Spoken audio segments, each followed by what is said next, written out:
Hoje a gente entra em mais uma etapa, um capítulo da nossa série. A vida não é só o boleto. Tenho falado isso aqui repetidas vezes, né? Essa série não é para lembrar você nem eu que a gente não deve pagar boletos e para que a gente também não seja inadimplente, né?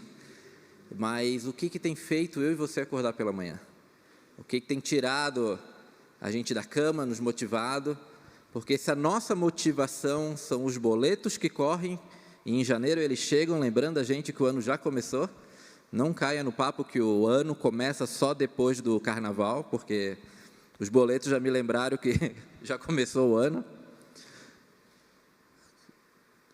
Por mais que tenham esses boletos, por mais que tenham os nossos compromissos, existe uma dívida que a gente veio falando desde o primeiro encontro, quando a gente fala sobre começando no vermelho, que é a condição de todo ser humano. Nascemos no pecado. É uma condição. Os pecados, os atos maus que a gente vem cometendo, eles são consequência. Mas existe uma condição que leva para essa consequência, que é a condição do pecado. Aí, semana passada, a gente falou sobre saldo insuficiente. Não é do nosso tempo, e não é só do nosso tempo, a tentativa de pagar uma conta que a gente não tem como pagar, que é essa conta do pecado.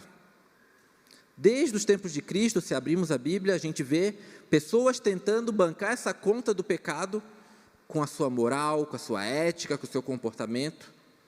E hoje em dia também.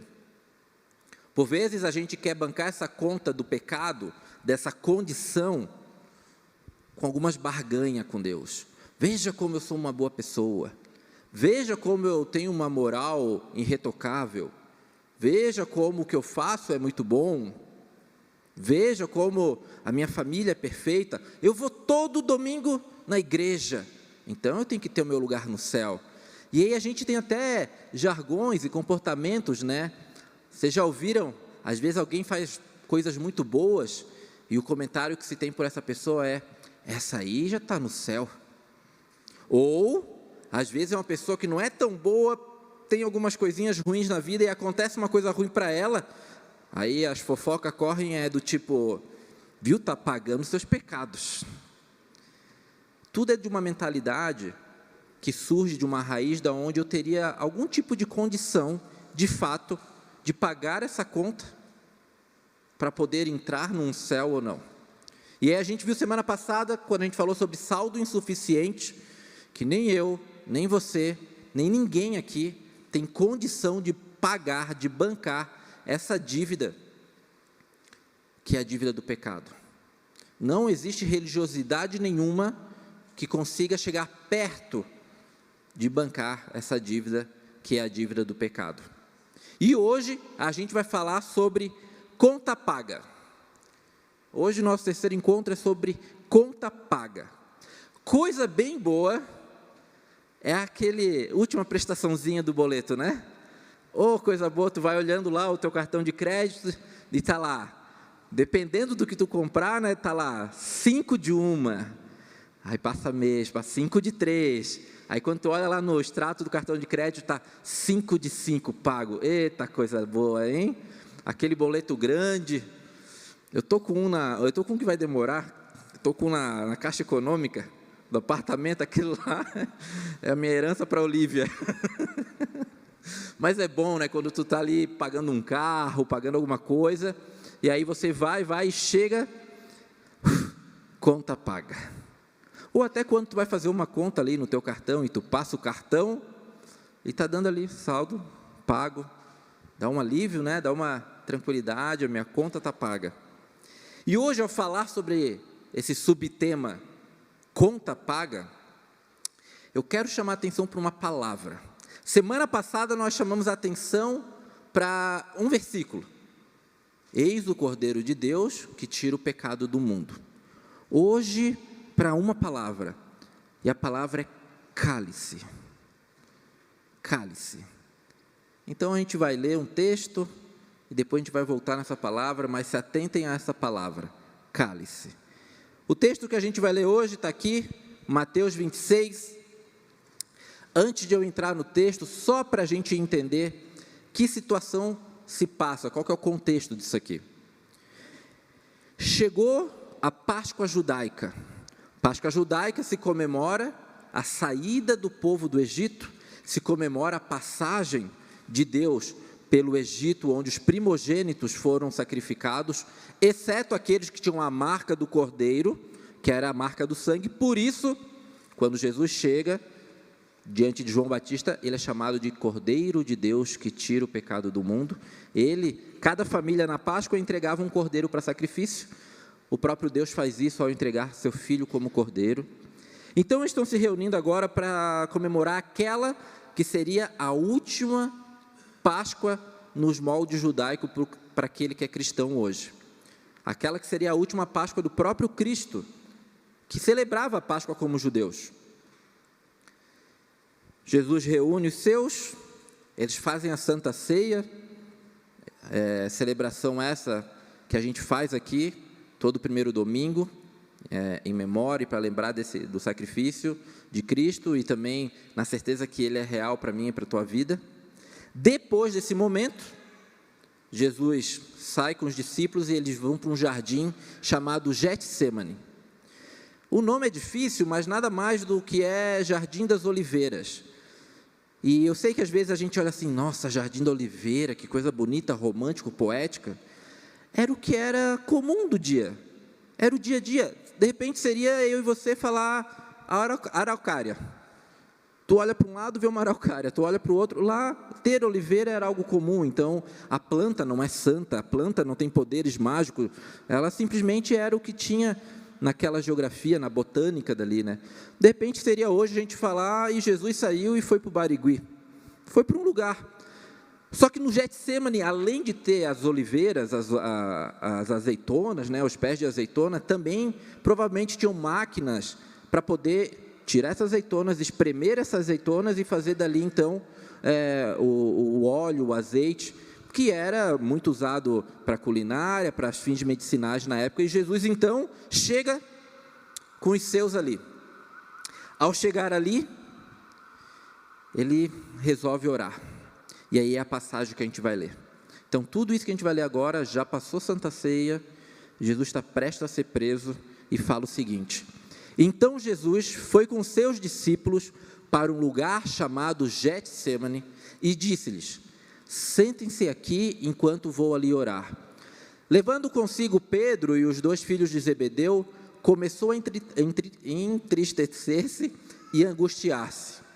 Disse-lhes então, a minha alma está profundamente triste, numa tristeza mortal. Fiquem aqui e vigiem comigo. Indo um pouco mais adiante, prostrou-se com o rosto em terra e orou. Meu Pai, se for possível, afasta de mim este cálice.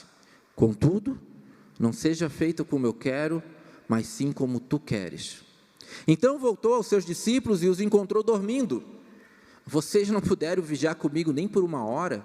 Perguntou ele a Pedro. Vigiem e orem para que não caiam em tentação. O espírito está pronto, mas a carne é fraca. E retirou-se outra vez para orar. Meu Pai, se não for possível afastar de mim este cálice, sem que eu o beba, faça-se a tua vontade. Quando voltou de novo, os encontrou dormindo porque seus olhos estavam pesados. Então os deixou novamente e orou pela 3ª vez, dizendo as mesmas palavras. Possivelmente, então, Pai, afasta de mim esse cálice, se não for possível, que seja feita a tua vontade, né? 45. Depois voltou aos discípulos e lhes disse, vocês ainda dormem e descansam? Chegou a hora. Eis que o Filho do Homem está sendo entregue nas mãos de pecadores. Levantem-se e vamos, aí vem aquele que me trai. Aqui, ele resolveu não. Aqui ele consumou, testificou que a conta vai ser paga. O que está por vir são as consequências. Aqui é quando Cristo fala, Senhor, se é para pagar essa conta, eu estou aqui. Se é para pagar a conta, chegou a hora. Depois ele é açoitado, ele vai para a cruz, mas tudo isso é em decorrência desse momento, do Cristo que já saberia que ia ser sacrifício. Mas aqui, na mais profunda angústia, ele ainda fala ao Pai: se for possível, afasta de mim esse cálice, mas em tudo, que a tua vontade seja feita. E ele ora uma segunda vez: Pai, se de repente não for, se der para eu não beber mesmo, mas que seja feita a tua vontade. E fala que por uma terceira vez ele chega diante do Pai e fala: que seja feita a tua vontade. Aqui, aquele que não tinha pecado, Deus o fez pecado por nós. Palavras de Paulo em 2 Coríntios. Aquela angústia se dava em cima daquele que não tinha a mesma condição que eu e você temos, a de pecador. Aquela angústia, uma angústia que ele fala de morte, de dor. Diante dessa angústia, existe em outros relatos bíblicos que Jesus chega a suar sangue diante de todo esse período. Eu não sei se você sabe, mas o que acontece com Jesus ali, de repente a gente poderia falar, quando ele soa sangue, nossa, algo divino. Existe uma doença que eu não vou lembrar o nome, desculpem, mas quando o humano é colocado numa situação de estresse extrema, existe uma doença que a pessoa começa a sair sangue pelos seus poros, quando ela é colocada numa situação de estresse extremo. Bem provavelmente isso tenha acontecido com Cristo. Ele está angustiado e nessa situação. Mas eu falei para vocês prestar atenção numa palavra: cálice. Essa palavra apareceu pelo menos 2 vezes nesse texto. É bom a gente saber que a palavra cálice, a figura do cálice, é algo muito comum na cultura judaica. De repente hoje, o cálice a gente usa mais no final do ano, quando a gente vai fazer uma celebração, né? Vai tomar um bom champanhe, alguma coisa do tipo, a gente pega uma taça, um cálice. O cálice era usado tanto como objeto em si, em muitas ocasiões naquela época, mas a palavra cálice também era comum ao judeu, porque ela aparecia algumas vezes no Antigo Testamento, nas escrituras que já se tinham acesso. Por vezes a palavra cálice, ela se referia à graça de Deus. Por vezes a palavra cálice se referia à ira de Deus. A gente tem que entender que por vezes a palavra cálice, o seu significado quer dizer uma porção destinada a alguém. Eu poderia muito bem falar, o Ronaldo tem um cálice da minha amizade. É uma porção dedicada a alguém. Ele ficou até feliz agora. Ficou envergonhado. Então, ou de repente, se tu está muito brabo com alguém, tu falar: eu vou dar uma porção, eu vou dar um cálice de ódio para essa pessoa. Então era como se fosse falar: eu vou dar uma porção. Quando Jesus fala: afaste de mim esse cálice, não tinha muito a ver com o objeto em si, mas era uma porção de algo que ali naquele momento estava sendo destinado a ele. E a gente não precisa tentar desmistificar ou tentar entender o que de fato, o que há dentro desse cálice. Que porção é essa que Jesus fala: eu não quero, se for possível afasta. A própria palavra nos dá indícios bem claros do que seria esse cálice, que porção seria essa. Quando a gente vai olhar, por exemplo, em Isaías, texto esse que o próprio Cristo tinha acesso na época, ele vai falar: desperte, desperte, levante-se, ó Jerusalém, você que bebeu da mão do Senhor o cálice da ira dele, você que engoliu até a última gota a taça que faz os homens cambalearem. Isso aqui era um período onde Jerusalém estava em desobediência, e Deus fala então que a Jerusalém é colocada o seu cálice de ira. Em outro momento, um livro depois, Jeremias vai falar: assim me disse o Senhor, o Deus de Israel, pegue de minha mão este cálice com o vinho da minha ira, e faça que bebam dele todas as nações a quem eu os envio. Então já existiam indícios que essa porção ela poderia ser uma porção de ira, de justiça de Deus. E é isso que Cristo está falando para o Pai: se for possível, afaste de mim essa porção de justiça e de ira de Deus. Às vezes a gente acha que o cálice era a dor, era o sofrimento. Não, é o cálice da justiça, é o cálice do juízo de Deus. E é bom a gente separar, entender que justiça é o conceito a ser alcançado. Deus quer alcançar um conceito de justiça, para isso Ele aplica o juízo. Qual que era a justiça a ser alcançada nesse contexto aqui? O salário do pecado é a...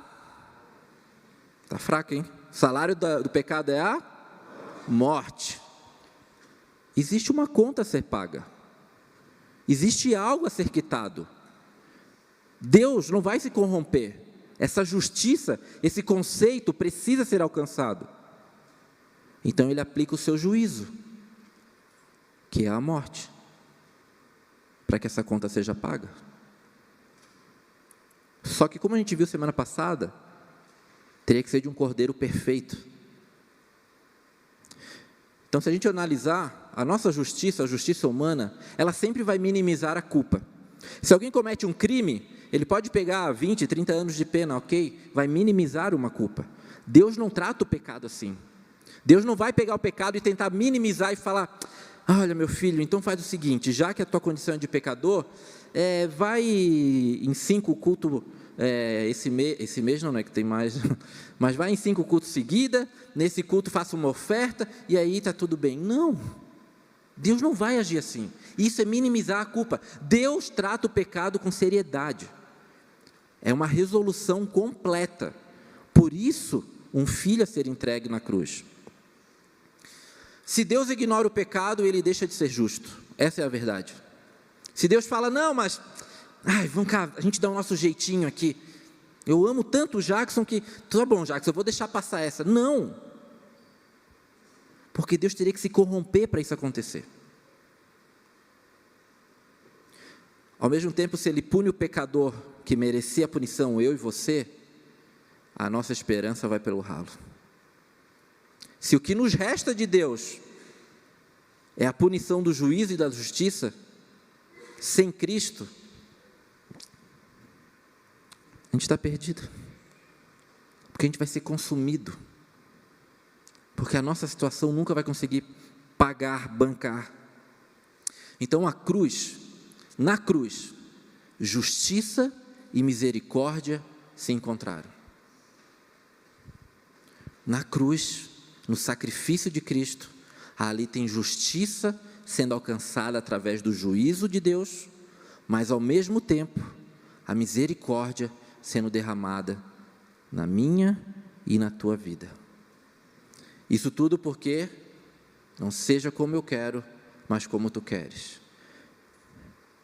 Nas entrelinhas disso, Cristo está falando: eu bebo o cálice para que eles nunca precisem bebê-lo. Eu bebo o cálice para que o Dudu não precise beber. Eu bebo o cálice para que o Marte não precise beber.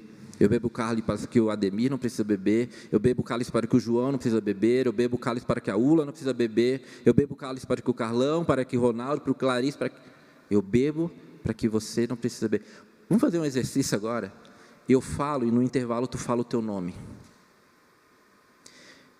Eu bebo o cálice para, aí você vai falar o seu nome, não precise beber. Mas fala com vontade e com força. De um coração que entendeu que você está livre dessa justiça e dessa ira por consequência do pecado, por meio de Jesus Cristo. Eu bebo o cálice para não precise beber. Essa é a conta paga. Era para cair sobre mim, sobre você essa ira. Essa justiça e esse juízo era sobre a minha e a tua vida. Mas Ele fala: eu bebo, Pai, para que eles não precisem beber. E aí é importante a gente analisar Jesus não como uma vítima. Jesus não é vítima, Ele é um ofertante. Por mais que às vezes a gente escuta, Jesus é uma vítima do Estado romano, ele foi crucificado. Não. Nada do que aconteceu ali aconteceu fora do controle do Pai, e nada do que aconteceu ali aconteceu fora da obediência do Filho.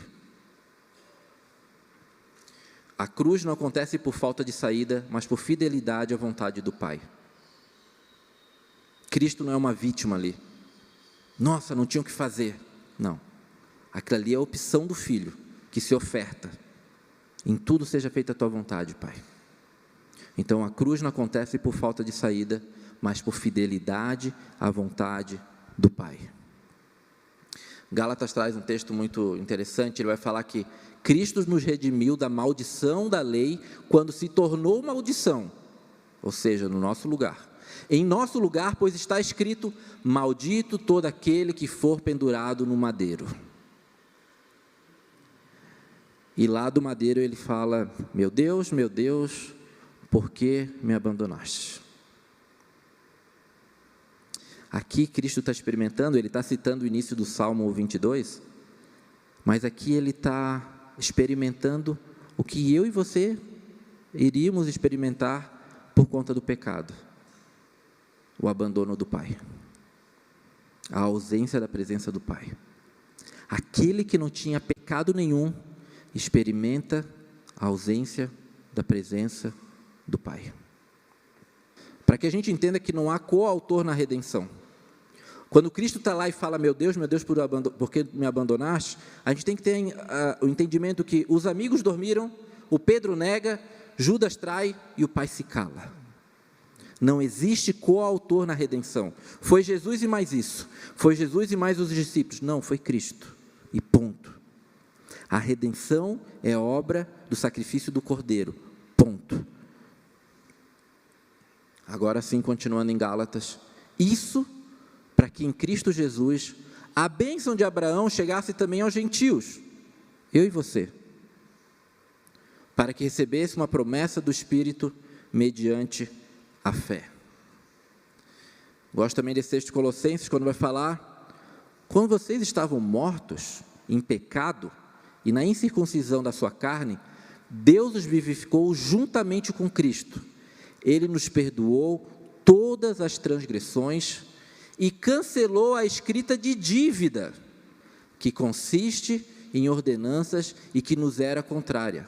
Ele a removeu, pregando-a na cruz. Dívida paga. Removeu o escrito de dívida. Dívida paga.